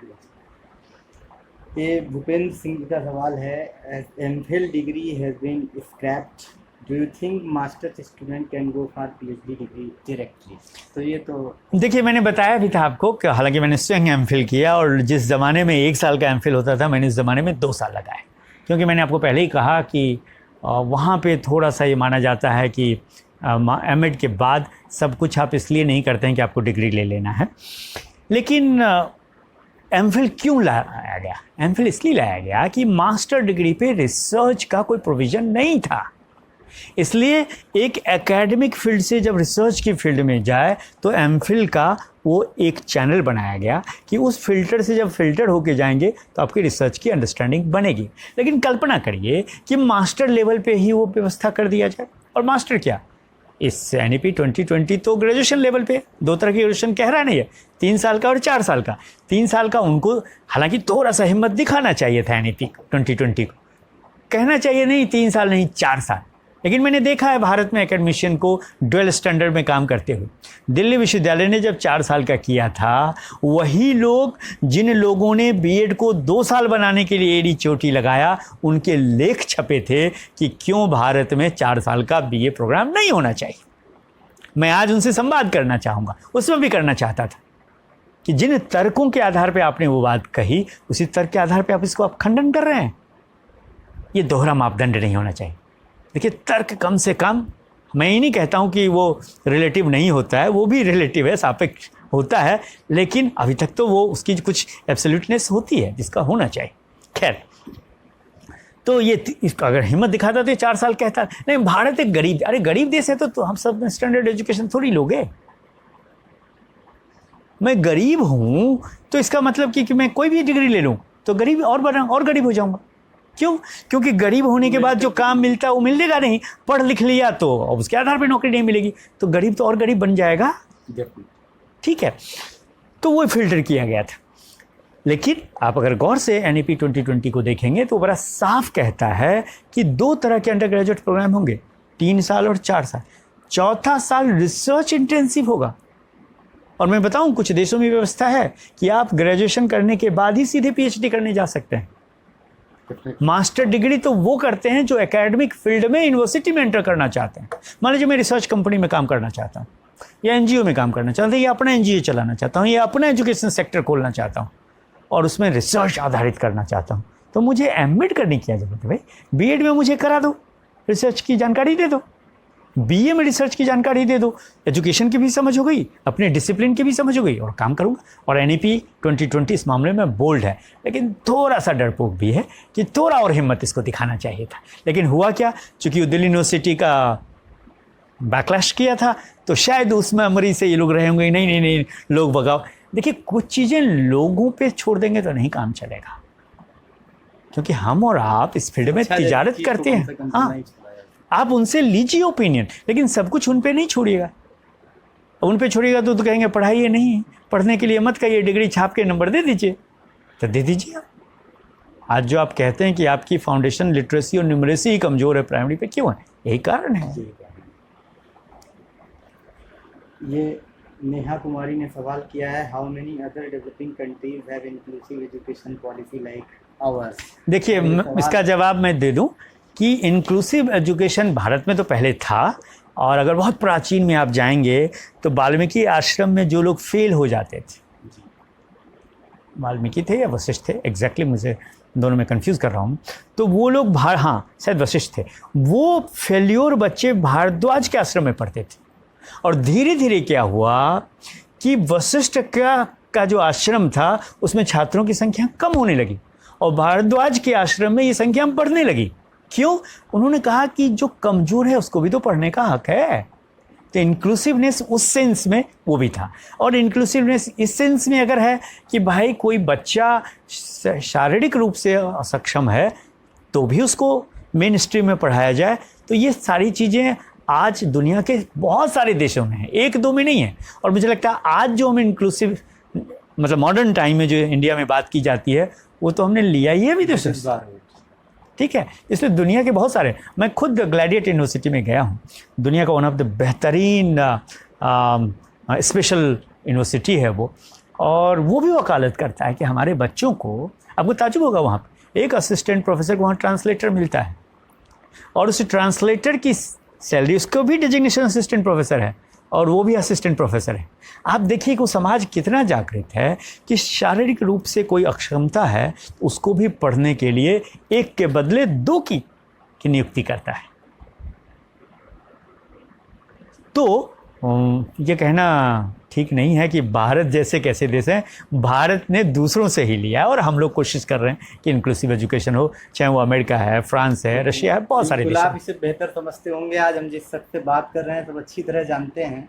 हमारे तो जो साथी हैं उन्हें पता ही होगा, स्टीफन हॉकिंग जैसे लर्नेड विद्वान को के साथ आप मतलब जो है आपका उनको सुनने का और मिलने का मौका मिला है, आपको मिला है, तो आप बेहतर ही इसको समझ सकते होंगे और देशों में क्या हालात हैं वो आपने बताया बेहतर।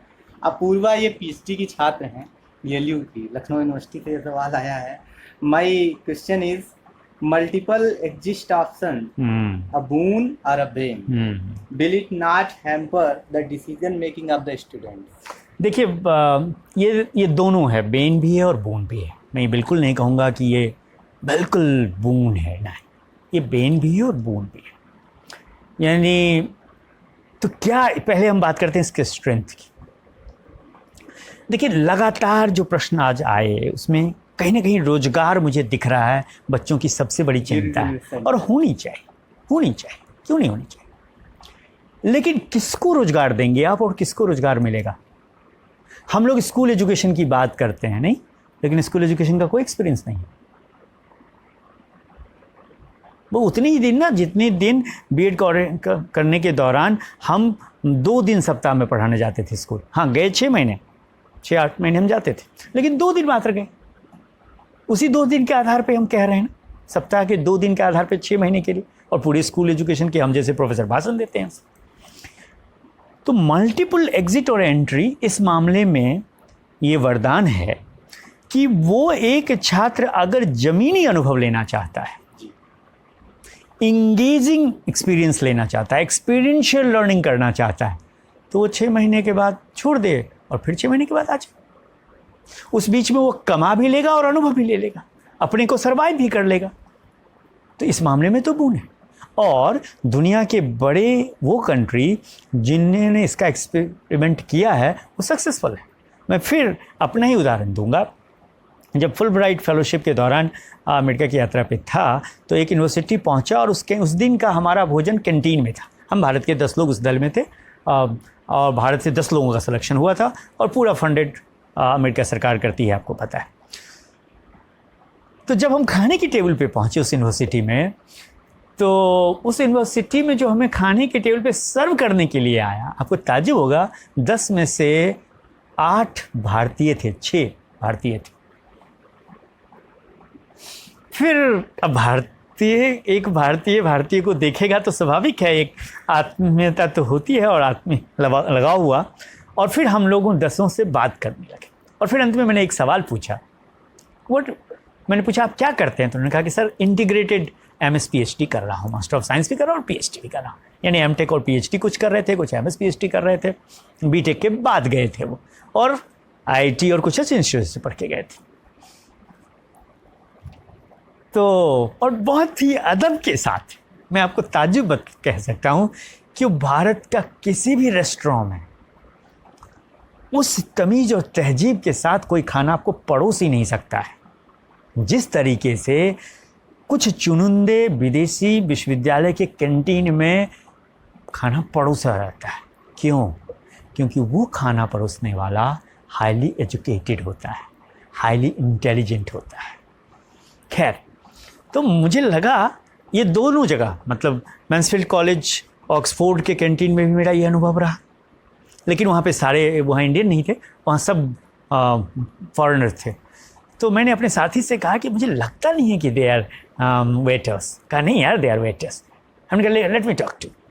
तो एजुकेशन का आदमी हूँ, सोचता हूँ, देखता हूँ। तो मैंने पूछा, कहा yes sir we are students, summer अभी चल रहा है तो हम अपना जॉब कर रहे हैं। मैंने उस भारतीय बच्चे से अमेरिका के उस यूनिवर्सिटी के कैंटीन में पूछा कि when you come back to India do you think you will be doing this? You will be surprised to know everybody was smiling. They didn't say no, but indirectly they were saying sir Bharat में ऐसा काम नहीं करेंगे। हुआ क्या कि हमने ये समझा दिया कि अब तुम पढ़ लिख लिए हो तो हाथ वाला काम नहीं कर सकते हो। अरे काम काम है भाई, ये काम काम है, और वो काम जिससे हम खुद अर्न कर लेते हैं और फिर अपनी पढ़ाई के लिए खर्च करते हैं, तो उसमें हमें ज़्यादा संतोष, ज़्यादा आत्मविश्वास झलकता है कि मेरा पैसा है जिसको मैं लगा रहा हूँ। तो मल्टीपल एग्जिट और एंट्री इस संदर्भ में मेरी समझ से तो वरदान है, लेकिन ये कुछ शर्तों में अभिशाप भी है। कैसे हो सकता है कुछ बच्चे, बहुत ब्रिलियंट बच्चे, दोबारा एजुकेशन में ना आए? क्यों? क्योंकि आपको पता है रोजगार मिल गया तो उसको लगेगा अब पढ़ने की क्या ज़रूरत है। मेरा ये मानना है कि आप ब्रिलियंट या बहुत ही, जिसको हालांकि कोई काम छोटा बड़ा नहीं होता है, बहुत छोटे से छोटे काम को भी बहुत अच्छे से कर सकते हैं अगर आपके पास थिंकिंग माइंड है, एजुकेटेड माइंड है। तो उस सेंस में ये अभिशाप होगा। क्योंकि एक बहुत ही अच्छे, मान लीजिए बीएड के स्टूडेंट को हमने 6 महीने का बीएड कराया या 1 साल का कराया, हमने कहा चले जाओ स्कूल उसको अच्छा लगा, स्कूल ने उसको रख लिया और उसको लगा कि छोड़ो क्या जाते हैं, अब नौकरी तो मिल ही गई, ट्यूशन ही पढ़ाने लगेगा। लेकिन ट्यूशन पढ़ाना तो पढ़ाना नहीं है ना। ट्यूटर की जगह, ट्यूटर कभी टीचर का जगह नहीं ले सकता है। आज जो भारत की स्थिति खराब है, मैं पूरे होशो हवास में आपको कह रहा हूँ, वो इंडिया के ट्यूशन कल्चर ने खराब किया है। इसीलिए एन नारायण मूर्ति ऐसे लोगों को स्टेटमेंट देना पड़ रहा है, आज छपा हुआ है वो स्टेटमेंट, कि आज के आईआईटी के प्रोडक्ट उतने इमेजिनेटिव और क्रिएटिव नहीं हैं जितने हमारे ज़माने में होते थे। और अगर आप मुझसे पूछिएगा तो मैं उनसे सहमत हूँ। मेरा भाई खुद जेपी मॉर्गन में है और वो बहुत ही साधारण विश्वविद्यालय से पढ़ के यहाँ गया है और उसके प्रोजेक्ट में कम से कम 10 आईआईटी प्रोडक्ट काम करते हैं। कहते हैं भैया मुझे समझ में नहीं आता इन लोगों का आईआईटी में कैसे हुआ। मैं डिमीन नहीं कर रहा हूँ, लेकिन उसका रीज़न मैं बता रहा हूँ आपको, क्योंकि हमने ट्यूटरिंग की, हमने कोचिंग की। ये जो शब्द थे ना, ये पहले स्पोर्ट्स में चलता था। कहाँ? जिसके पास दिमाग कम होता था उसके लिए शब्द प्रयोग की जाती है। ट्यूटरिंग करना, कोच करना, इंड्यूस करना, इंडक्ट करना। दुर्भाग्य से आपको पता ही अब क्या हो रहा है, हर जगह खोले जा रहे हैं और माँ बाप खुश हो रहे हैं। और इसीलिए शायद एक आईएएस आत्महत्या कर रहा है, एक आईटी प्रोडक्ट फ्रस्ट्रेट हो रहा है, सर्वाइव नहीं कर पा एक एमबीबीएस सिस्टम में को झेल नहीं पा रहा है। तो उस संदर्भ में तो ये अभिशाप होगा। डज द नो चाइल्ड, ये अच्छे राठौर जी का प्रश्न है, does the no child left behind act really promote inclusive education? देखिए, ये जो एक्ट है ये भारत का एक्ट नहीं है। भारत का एक्ट तो सर्व शिक्षा अभियान है, या और भी संभव है कि ये बहुत उसी की किया। बात कर रहे ये हैं। अमेरिका का है, बेसिकली अमेरिका ने शुरू किया था। लेकिन अगर ये सवाल इन्होंने ये पूछा है कि नो चाइल्ड लेफ्ट बिहाइंड, क्या है अगला हिस्सा? really promote inclusive education? What is your opinion? देखिए, मुझे लगता है कि अब इंक्लूसिव एजुकेशन पे तो मैं टिप्पणी नहीं करना चाहूँगा और नहीं कर सकता हूँ, क्योंकि मैंने ऐसा कोई डेटा देखा नहीं है और मुझे लगता है कि इस स्तर पे आके हम लोग बिना डेटा की बात ना करें तो अच्छा है। जी। तो वो तो नहीं कहूँगा, लेकिन हाँ, एक चीज़ तो ज़रूर किया है भारत ऐसे संदर्भ में और दुनिया के दूसरे कंट्री में जहाँ ये एक्ट लाए गए हैं कि यूनिवर्सलाइजेशन ऑफ प्राइमरी एजुकेशन की तरफ तो ले गया है कि ज़्यादा से ज़्यादा बच्चे अब स्कूल में आए हैं। प्राथमिक शिक्षा। बिल्कुल बिल्कुल, और ये क्वेश्चन उसी से रिलेटेड है। हालांकि हम लोग हायर एजुकेशन जाकर रहे हैं, अगर आप NEP 2020 को भी देखेंगे तो ये भी कह रहा है, डेटा एक स्टैटिस्टिक्स दिया है इसने कि 6ठी से 8वीं तक तो 90.7% बच्चे आ रहे हैं। जब वही 90-10वीं में जाते हैं तो 79% पे आ जाते हैं। वही बच्चे जब 11th-12th में जाते हैं तो घट के और लेस देन 69 पे आ जाता है। तो अब सवाल है कि ये इसमें कमी तो आई है। और ठीक है, अब इंक्लूसिव एजुकेशन का जो कॉन्सेप्ट है, देखिए इंक्लूसिवनेस के कई शेड्स हैं। तो आप इंक्लूसिवनेस किस संदर्भ में आप पूछ रहे हैं? इंक्लूसिवनेस आप डेमोग्राफिक के सेंस में पूछ रहे हैं, आप जेंडर पैरिटी के सेंस में कर रहे हैं, आप इंक्लूसिवनेस होलिस्टिक इंक्लूसिवनेस की बात कर रहे हैं, या इंक्लूसिवनेस आप स्पेशल चाइल्ड के रेफरेंस में बात कर रहे हैं? इसलिए कई बार हम एक शब्द पकड़ तो लेते हैं, लेकिन एक ही शब्द के कई शेड्स होते हैं। तो शब्द का अर्थ तो एक होगा, इंटेंशनैलिटी उसकी अलग अलग होती है, उसके इनहेरेंट जो इंटेंशंस अलग अलग होते हैं। इसलिए इस बारे में बहुत मतलब कि मैं दावे के साथ तो नहीं कहूँगा, लेकिन हाँ, यूनिवर्सलाइजेशन ऑफ प्राइमरी एजुकेशन में तो काफ़ी कुछ मदद मिला है। संभव है कि राठौर जी कुछ प्रतिक्रिया देंगे तो उस पर आगे बातचीत किया जाएगा, कभी आपसे चर्चा होगी। जी।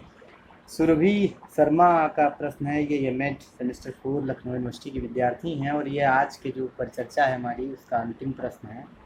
सो why is the registration of teachers with NCT not there like other professional courses like BSc nursing और pharma ETC? So when this registration could be used for the job security in various institutions and will help B.Ed graduates like DLED or BTC holder. देखिए, हालांकि इनका प्रश्न जायज़ है, बिल्कुल जायज़ है कि ये फैसिलिटी होनी चाहिए। जब NCT ने ये प्रोविज़न किया कि हम ये लिस्ट देंगे कि इतने इंस्टीट्यूशंस को हम रिकॉग्नाइज़ करते हैं, जी। और बाद में उसने आधार कार्ड भी लिया और ये भी कहा कि टीचर्स का भी लिस्ट देंगे। वही मैंने कहा ना कि हुआ क्या कि ये तमाम संस्थाएं एक कॉम्प्रहेंसिव अंडरस्टैंडिंग के साथ नहीं बनी, एक कॉम्प्रहेंसिव अप्रोच के साथ फील्ड में नहीं आई। वो बड़ा ही मायोपिक विजन के साथ हुआ। तमाम संस्थाएं, चाहे उसमें UGC शामिल है, चाहे AICTE शामिल है, चाहे NCT शामिल है, या किसी का भी नाम ले लीजिए आप। अरे आप पूरे फिनोमेना को, एजुकेशन की फिनोमेना को एक कॉम्प्रहेंसिवनेस में भी देखेंगे ना। NCT क्या इसी तक शामिल है कि एक बच्चे को सर्टिफाइड डिग्री मिले जिसको वो रिकॉग्नाइज करता है? क्या उसकी ये जिम्मेदारी नहीं है कि जैसा कि ये कह रही हैं, और बिल्कुल ठीक कह रही हैं, मैं सहमत हूँ इनसे, कि हमारा भी तो रजिस्ट्रेशन होना चाहिए? क्या ये जिम्मेदारी नहीं थी देखने की कि भारत को एक साल में कितने शिक्षक चाहिए और कितने शिक्षक प्रोड्यूस किए जा रहे हैं, और जो शिक्षक बन रहे हैं उसका रजिस्ट्रेशन क्यों नहीं करा लिया जा रहा है? और बड़ा आसान था, ये बड़ा आसान था। हर पोर्टल पे कह दिया जाता, वेबसाइट कंपलसरी की ना इसने, कि भाई आप अपने पास आउट स्टूडेंट को करिए और उसका लिंक हमको भेज दीजिए। कहाँ मुश्किल था? मुश्किल तो नहीं था। हुआ क्या कि जब प्रोफेशनल बॉडी एग्जिस्टेंस में आती हैं तो जो पुरानी प्रोफेशनल एग्जिस्टेंस हैं वो एक सर्टिफिकेट नंबर भी देता है, जैसे MBBS सर्टिफिकेट नंबर देता है। आप डॉक्टर से अटेस्ट कराएंगे तो कहेगा मोहर के साथ उसका रजिस्ट्रेशन नंबर चाहिए। नहीं, ये प्रोविज़न ठीक बात है कि विदेशों में है, विदेशों में तो ये और है। तो क्या नाम बताया आपने इनका? सुरभि शर्मा। तो सुरभि जी को मैं ये भी बताना चाहूँगा कि वो प्रैक्टिस कर दिया जाए तो आपको हर 5 साल पे फिर से आपके लाइसेंस रिन्यू करने पड़ेंगे, फिर से आपको BEd कॉलेज में एक परीक्षा देने के लिए आना पड़ेगा। खैर, मैं उस दूर तक नहीं जाता हूँ, लेकिन हो जाए तो अच्छा है, रिफ्रेशमेंट होता है। तो बिल्कुल ठीक है कि ये हुआ क्या कि जब भी ये इंस्टीट्यूशन का जन्म हुआ, किया हमारा पार्लियामेंट ने, सेंसर भी नहीं बनाया। उसको बनाने के लिए हम जैसे लोगों ने ही फोर्स किया, हम जैसे लोगों ने किया। हमारे सीनियर्स, हमारे टीचर्स ने, एक बार प्रोफेसर मेहरोत्रा ने मुझे शेयर किया था कि हम लोगों ने क्या मुहिम चलाई और कैसे एनसीटी का जन्म हुआ। और फिर जब एनसीटी का जन्म हो गया तो उसके बाद बैंगलोर में हम लोग किसी सेमिनार में थे। I was a young lecturer that time. तो उन्होंने शेयर किया मुझसे कि ऐसा ऐसा किया। हमने कहा देखो, जिन लोगों ने किया आज वो कहीं नहीं है, कोई और किया। आपको और ताज्जुब होगा, मुझे कोई परहेज नहीं बात कहने के लिए कि इस भारत में जो शिक्षा के साथ सही बर्ताव हुआ ही नहीं है, और हम लोगों ने ही नहीं किया है। सिर्फ सरकार को आप दोष नहीं देंगे, हम लोगों ने नहीं किया है। भाई एनसीटी का चेयरमैन कौन होगा? क्या कोई एक टीचर एजुकेटर नहीं होना चाहिए?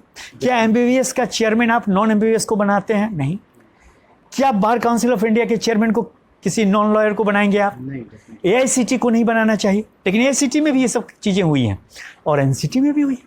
आज तक आप देख लीजिए डेटा उठा के कि कितने टीचर एजुकेटर बने हैं चेयरमैन उसका। दूसरी बात, जब ये ड्राफ्ट बन रहा था और पार्लियामेंट में पेश किया गया, तो क्यों नहीं इस बिल को पेश करने के बाद आज जिस तरीके से, इसलिए सरकार को मैं धन्यवाद दूंगा और खास करके रेस्टोरेंट कमेटी को कि कम से कम वाइडर कंसल्टेंसी की गई। हाँ, वो बात ठीक है कि 135 करोड़ के लोगों का सबका तो ओपिनियन इसमें नहीं शामिल हो पाएगा, लेकिन किया तो गया। तो आपने क्यों नहीं उस समय किया? आपने क्यों सिर्फ अपना काम रखा कि आप जब कहते तो हैं कि क्वालिटी और स्टैंडर्ड को मेंटेन करेंगे, लेकिन आपने अपने काम कन्फाइन कहाँ तक किया? मान्यता देने तक। अरे मान्यता देना कोई काम है? ये तो कोई काम नहीं। लेकिन हाँ, क्यों करना पड़ा? क्योंकि कुछ लोग फिर डिग्रियों को बेचने लगे। मुझे कहने में कोई परहेज नहीं है, मैं भारत के 3 विश्वविद्यालयों का नाम जानता हूँ, उसमें से एक में तो मैंने पढ़ाया भी है, इसलिए मैं डिफेम करना नहीं है, लेकिन वो तीनों विश्वविद्यालयों की बिल्डिंग और सड़कें और कैंपस बीएड की डिग्री को बेच के किया गया है। इसलिए करने की ज़रूरत थी। लेकिन उसके बाद जब ये बनी तो उसने वही सब काम किया जो वो किया, और उसमें हम लोग जैसे लोग शामिल हैं। मैं आपको बड़ा साफ कह रहा हूँ, हमारी जो जिम्मेदारी थी हमें नहीं हुआ है। अगर हमारी संस्थाएं कल को ख़राब काम करती हैं तो हमारा काम है कि हमारी संस्थाओं के आड़ में आना और उसका विरोध करना। डेमोक्रेसी की ताकत है, डेमोक्रेसी की ताकत है, लेकिन नहीं किया हम उसके हिस्से बने। क्यों? क्योंकि हमारी थोड़ी सी पूछ बढ़ गई, हमारी पहचान बढ़ी और हमें थोड़ा रिकॉग्निशन मिलने लग गया। तो बिल्कुल मैं इनसे सहमत हूँ और उम्मीद है, हालांकि अब एनसीटी ये काम तो नहीं करेगा, ये एनसीटी का काम प्रोफेशनल स्टैंडर्ड सेटिंग बॉडी के रूप में होगा। तो मुझे लगता है कि वहाँ पे ये काम ले जाया जा सकता है और किया जा सकता है और करना चाहिए। बहुत बहुत आभार, बहुत बहुत शुक्रिया आपका कि आप हमसे जुड़े। जो ये आपके दोनों भाग हैं उसमें आपने हमारा साथ दिया। संभव है कि आगे कुछ चर्चाओं के लिए हमें ज़रूरत पड़े। मैं अभी बैठे बैठे थिंकिंग में मेरे दिमाग में आ रही थी कि मैं आपसे जो है प्राइमरी एजुकेशन पर भी थोड़ी बातचीत करूं कि जिस तरह का आपका अप्रोच है उस दृष्टिकोण से भी थोड़ा बातचीत है। दर्शकों का क्या रिस्पांस है ये वो कमेंट बॉक्स में लिख करके बता सकते हैं, और अगर उन्हें लगता है तो हम गुरुदेव से जुड़ने की कोशिश करेंगे और आप अपनी स्वागत होगा, आपका स्वागत। तो आपसे एक निवेदन के साथ अब मैं विदा लूँगा कि इस चैनल को सब्सक्राइब कीजिए। जो बातें अभी हम लोगों के बीच में हुई हैं, जो परिचर्चा हुई है, सर का तो जिस तरह का दृष्टिकोण रहता है हमेशा वो अंतहीन चर्चा तक आप चले जाइए तब भी बातें खत्म नहीं होंगी। लेकिन जो कुछ हम आपके सवालों का समाधान कर पाए हैं उसके साथ एक निवेदन की इसे आप दूर तक पहुंचाइए।